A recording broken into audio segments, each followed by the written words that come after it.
Hello বন্ধুরা, তো এক ভাই সুনামগঞ্জ থেকে আবু সুফিয়ান ক্যাননের 770 এবং ক্যাননের 55 STM লেন্স গুগল ভিডিও দেখছে। সারা বাংলাদেশে উনি যতগুলো সবার থেকে শুনছে। বডি ওরা 38-39 হাজার টাকা দাম চায়। তো আমাদের ক্যামেরা.com কিন্তু একদমই পানির দামে দিয়ে দিলাম।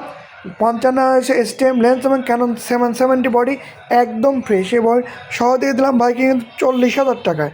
তা আবার নতুন একটা ব্যাটারি দিয়ে দিলাম, দুইটা ব্যাটারি, একটা ইউজ একটা নতুন, আবার চার্জারটাও কিন্তু নিউ দিয়ে দিলাম। আবার এই কেবলগুলো এভরিথিং, মেমোরি 32 এগুলো দিয়ে দিলাম। কুরিয়ারে চেক অ্যান্ড কন্ডিশনে চলে যাচ্ছে সিলেট সুনামগঞ্জ সদর আবু সুফিয়ান ভাইয়ের কাছে, এবং ক্যামেরা ওয়ারেন্টি গ্যারান্টি সহকারে পাঠিয়ে দিচ্ছি আমরা সুনামগঞ্জ। তো আমাদের উত্তরবঙ্গের মধ্যে কিন্তু সবচেয়ে জনপ্রিয় ডিএসএলআর ক্যামেরা শপ ক্যামেরা.com কিন্তু একদম রিজনেবল প্রাইসের মধ্যে আমরা হাতে তুলে দিচ্ছি শখের ডিএসএলআর ক্যামেরা কাস্টমারদের হাতে। আপনারাও নিন, কুরিয়ারের বিশ্বস্ত সাথে নিতে পারেন চেক অ্যান্ড কন্ডিশনে। ধন্যবাদ।